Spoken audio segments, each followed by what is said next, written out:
I kept hearing this from the employers. I had no idea, you know, when they start hearing all the stories. And that's when they came forward and expressed how important this was to actually get the business community directly involved. So it really proves to me that it's that face-to-face interaction. You have to really convince them and get them to the table.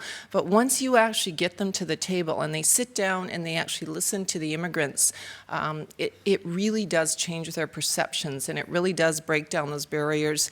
And they walk out of the room having a whole other perspective on what an important role that immigrants play now and going forward. I mean, obviously we know, and I'm sure many of you know, that in the next couple of years, due to our declining birth rates and the boomers retiring, that it's only through immigration that the labor force is going to grow. So the business community has to embrace this. They are going to have no choice. So they can start preparing now, or they can wait, but my message to them is you should start preparing now and be leaders. You know, be leaders in your industry, be leaders and start developing your skills. Now, some of the challenges also is up until this point, I think it's been quite well documented and accepted that a lot of the resources have gone into preparing immigrants for job readiness. Not really a lot has gone into preparing employers. So even if employers are wanting to embrace this, there's not a lot of tools, there are not that many things that are available to them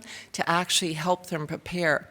And the reality of business in BC is that 95% of our businesses are SMEs, or small, medium enterprises. They don't have an HR person. They don't have HR departments. They don't have the resources to go out and assign someone to actually develop all of these tools.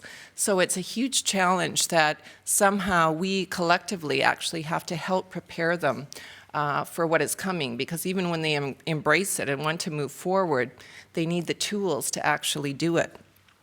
So we're going through an incredible paradigm shift, I think, in terms of a lot of different social issues in the community in which business really has to get more engaged. I think we're past the point where they can say, well, it's all up to the social agencies or the government and we can't become involved. I think that it's part of our role and mandate that the business community does have to become involved in these issues and has to play a major role. And I think as a business association, a board of trade, or it doesn't matter what business association in different communities across Canada, we can actually be the leverage, we can be the conduit to actually draw in the business community and play that leadership role. And I certainly speak to all of my counterparts on that fact. I'm hoping that I can speak to the Canadian Chamber of Commerce when I go to their AGM in the fall and talk about that fact that it is really incumbent upon us to provide that leadership as business associations to engage the business community. So I'm very pleased. As I say, it's a learning experience. It is not easy at all. I didn't think it really was going to be too easy, but it is one employer at a time. That's exactly what I can say. You know, we've been messaging, writing about it, you know, all our communication pieces for quite a long time. And until you actually sort of have that face-to-face conversation, tell employers, you know, you have to be a part of this.